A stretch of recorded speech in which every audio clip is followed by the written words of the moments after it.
What's going on? Anderson and Blake actually fired you.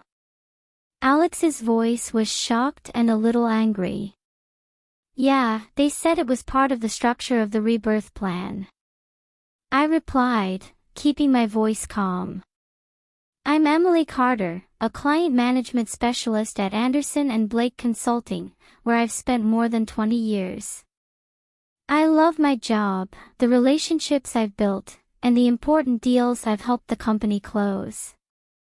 But then, Daniel Brooks, the ambitious new CEO, took over and decided to restructure the company. This morning I was called into the showroom.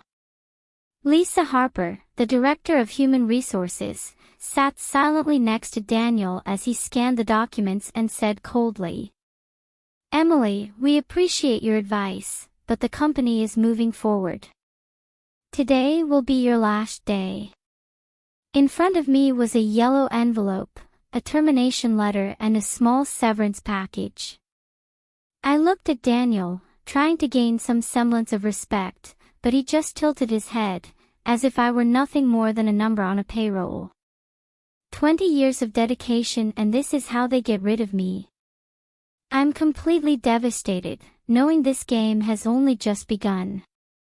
I stared at the yellow envelope in front of me, feeling as if my entire working life had been reduced to a lifeless piece of paper.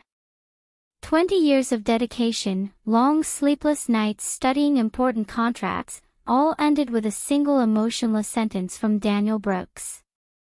I was angry, sitting up high and looking straight at him. Has this decision been discussed thoroughly? I asked, my voice calm but full of awareness. Daniel was gentle, his eyes cold. The board has agreed. The company needs to change. Change. A word too easy to justify insensitive actions. I did not sign the paper immediately. I needed time to think. As I walked out of the showroom, I felt the hurt eyes of my former colleagues, but no one said anything. On my desk, a young security guard stood there, looking embarrassed. "Miss Carter, can I help you pack?" I took a deep breath, holding my dignity. No need. I can do it myself. From the items on my desk were not just objects but memories. A photo I had taken with the client team at a charity dinner. Thank you notes from executives I had helped with difficult issues. And a crystal locket from Anderson and Blake, given on my 15th at the firm, with the inscription, "Thank you for all you have contributed." A thank you that now felt hollow. As I was about to leave the office, my phone rang. A text from Alex Morgan, CEO of Morgan Tech Solutions, one of the firm's largest clients. "Emily, I just heard the news this morning. What the hell is going on? Call me now." I paused, frowning. Did Daniel really think he could replace me so easily?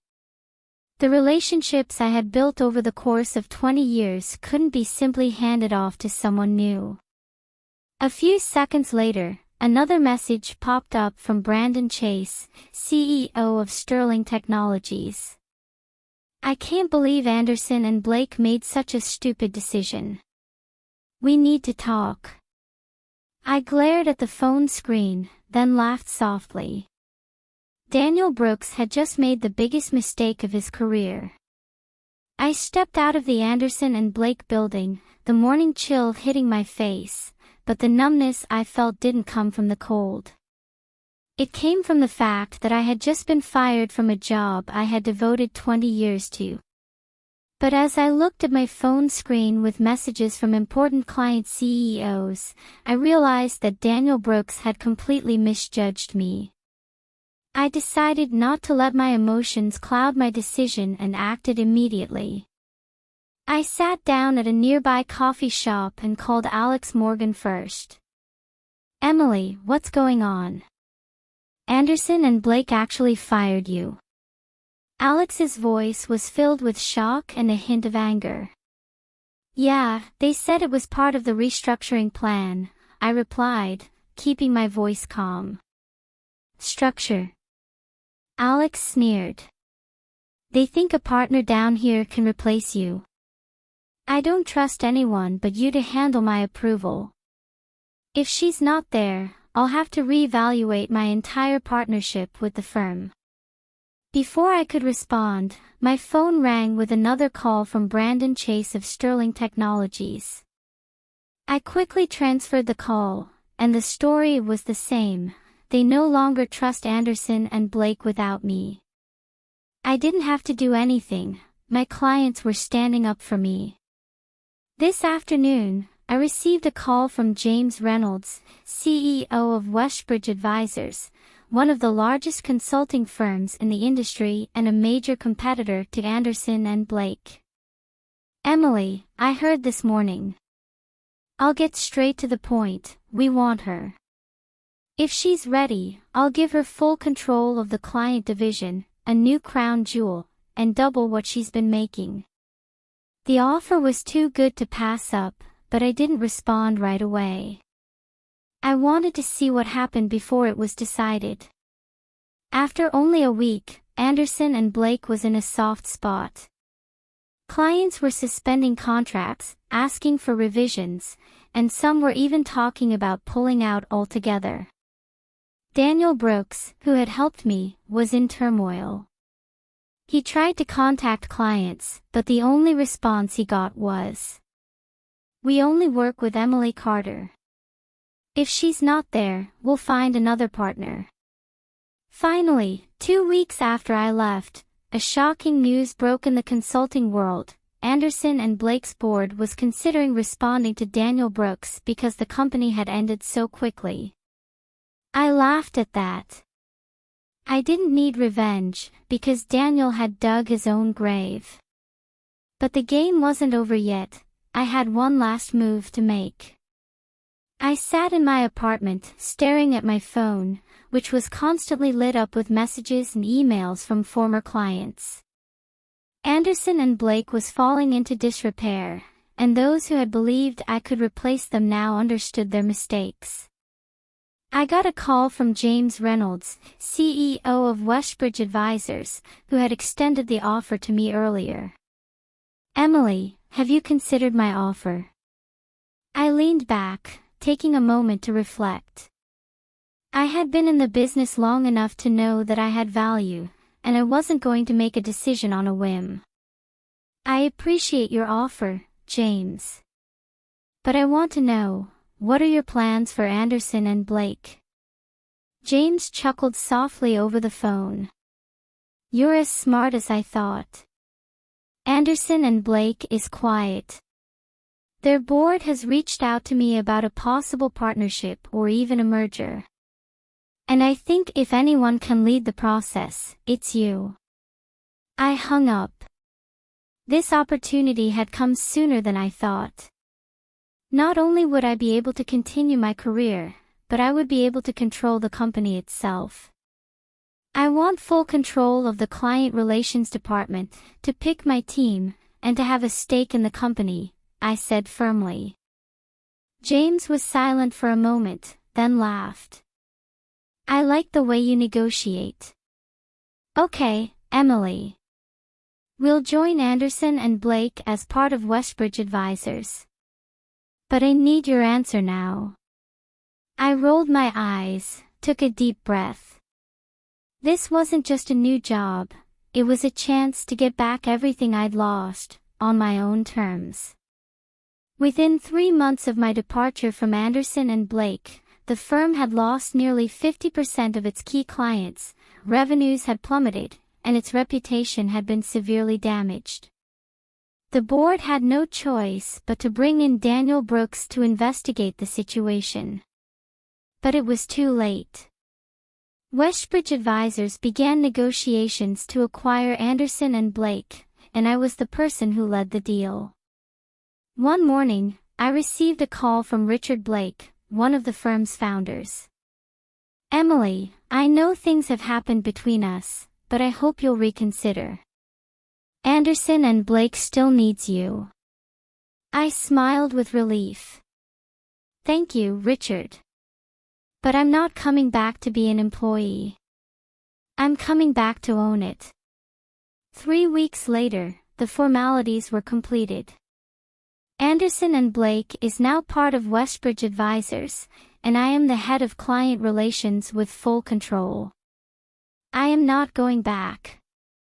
I am taking it all back, on my own terms. On Monday morning, I walked into the large conference room at Anderson and Blake, where I had been dumped 3 months earlier. But this time, I wasn't the one on the receiving end of the decision. I was the one deciding the future of the company. The staff was packed, their faces tense. They knew something bigger was on the horizon. In the front row, Richard Blake, the company's founder, sat next to several board members, their eyes filled with anxious hope. Daniel Brooks, who had facilitated my move, was no longer there. I took a deep breath, grabbed the microphone, and stepped up to the plate. Thank you all for coming. I know Anderson and Blake has been through a rough time over the past 3 months. But today, I stand here to announce something important. This company will never be the same again. A murmur rippled through the room. I let my words sink in before continuing. I'm pleased to announce that Westbridge Advisors has completed its acquisition of Anderson and Blake. As of today, they will operate under a new system, a new mindset, and a new commitment to their clients and employees. I could see the surprise on many of their faces. They had heard the rumors, but no one expected me to actually return as head. Richard Blake stood up, approached me, his voice low but dangerous. Emily, how long have you been planning this? I looked at him directly. From the first day Daniel Brooks took me out of this firm. The silence of the master of the room. I didn't need revenge, it was their mistakes that had led them to this place. Michael Harris, CEO of Westbridge Advisors, stood up next to me and continued the presentation. We believe that Anderson and Blake still has great potential, but it has been weakened by weak leadership. From today, this company will operate under the leadership of Emily Carter, a person who has proven her worth not only to the company but to the entire industry. A few hawks then quickly spread into a loud applause. They knew that this was an opportunity for Anderson and Blake to be reborn, not the end. Richard Blake looked at me again, then nodded. He had no choice but to accept the reality. I'm back. But this time, I'm no longer an employee, I'm in charge. Finally, I've got it all back on my own. My story is not only a personal journey full of challenges but also a testament to an important lesson in business. People are a company's invaluable asset. When Anderson and Blake fired me, they made the mistake of not realizing that I was not just an employee but someone who maintained long-term relationships with key clients. Those who can build trust and real value in the consulting industry are not the ones who can be easily replaced, but people like me. The decisions made by Daniel Brooks and Richard Blake caused the company significant damage. They let my loyalty and dedication go without fully thinking it through. But it was their lack of understanding and trust that created the opportunity for me and Westbridge Advisors to take over the company. Looking back today, I realize that patience and trust are always the deciding factors. Justice doesn't need revenge, it only needs time for the truth to come out. And I have proven that the value of a person can never be destroyed, as long as they know how to stand up and fight for themselves.